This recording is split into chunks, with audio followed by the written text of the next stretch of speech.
vamos falar sobre dor no quadril dos pré-adolescentes. Será que isso é normal? A gente sabe que dor é sempre um sinal de que algo não está ok.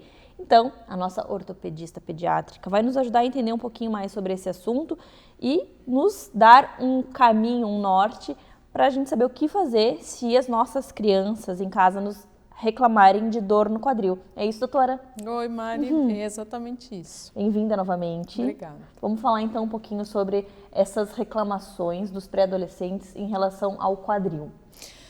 Pré-adolescente, normalmente ali entre 10, 14 anos, né? As meninas normalmente menstruam um pouco mais cedo, então nas meninas isso acontece um pouco mais cedo, e nos meninos um pouquinho mais perto dos 14 anos. Então a gente tem que prestar bastante atenção na criança que está com dor, no pré-adolescente que está com dor no quadril, perto ali da puberdade, logo depois da puberdade. Então, criança que tem dor no quadril, que está mancando, puxando a perna, reclamando de dor, a gente tem que prestar atenção, porque pode ser uma doença do quadril do fêmur proximal.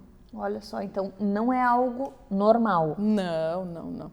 E outra coisa interessante é que às vezes a doença é no quadril, mas eles não têm dor no quadril, eles podem ter dor na coxa e às vezes dor no joelho. Então toda vez que chega um paciente para a gente com queixa de dor no joelho, a gente examina o joelho, mas também examina o quadril, porque pode ter alguma coisa escondida ali. Entendi. E o que pode ser?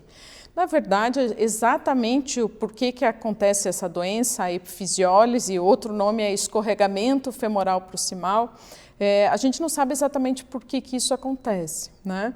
A gente sabe que pode estar associado a algumas doenças, por exemplo, osteometabólicas, ou aquela criança que tem um crescimento muito rápido, ou que tem alguma alteração endócrina, pode ou tem uma susceptibilidade maior de desenvolver a doença. E o que é, enfim, essa doença?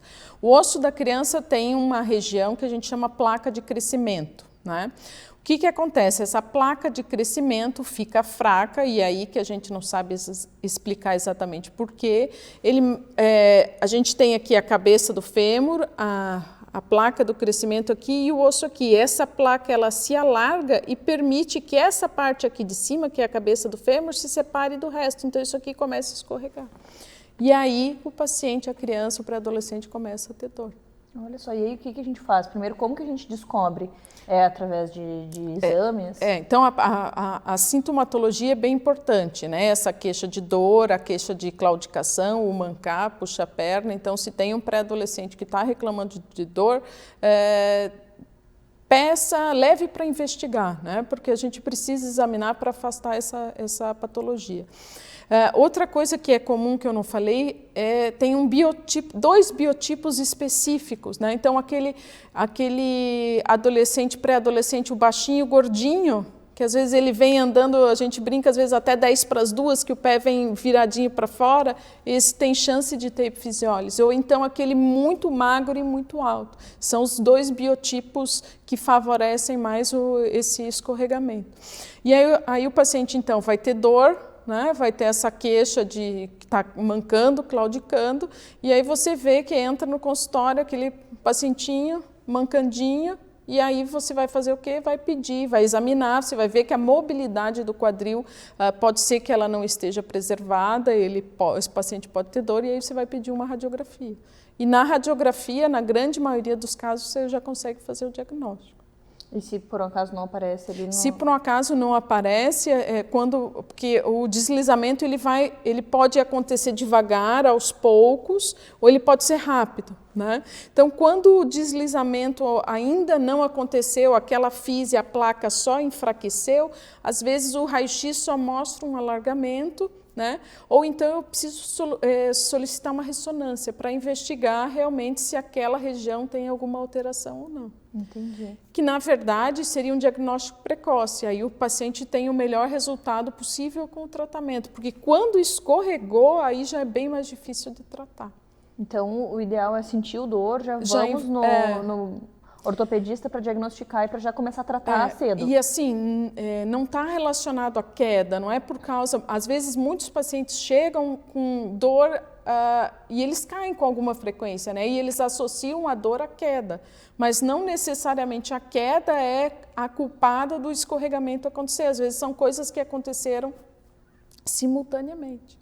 Tá? E aí, quando a gente pensa em tratamento, o que vem pela frente? O tratamento é cirúrgico, sempre. Sempre. Porque como ele começou a escorregar, ele vai continuar escorregando. Então, antigamente, há muito tempo, se podia fazer gesso, mas os resultados não eram bons, né? Então, hoje, o que a gente tem de melhor tratamento para isso é o tratamento cirúrgico.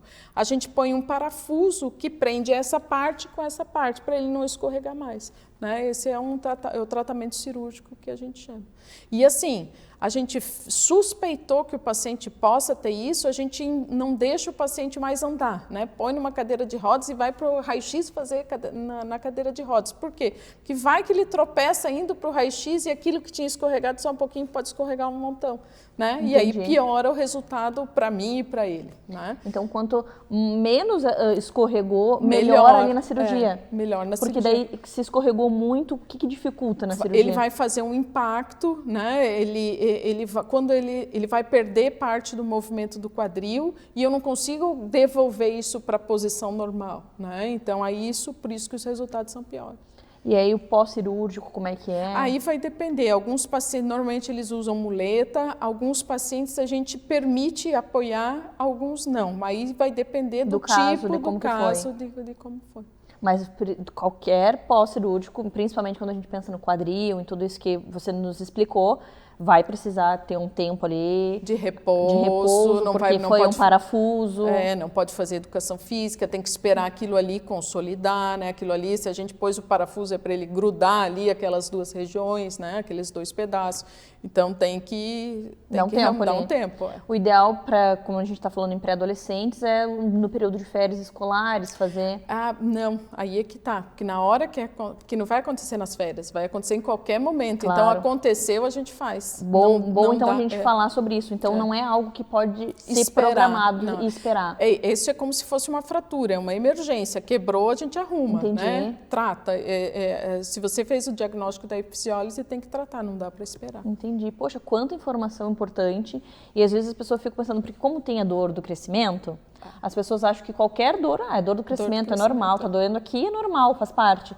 Então é bom a gente ter informação e sempre tirar dúvida com um profissional. Porque, imagina, se é algo que a gente resolve de uma forma muito melhor com antecedência, então vamos buscar essa antecedência, né? O resultado com certeza é melhor. Muito obrigada por dividir conosco tanta informação e até a próxima. Até a próxima.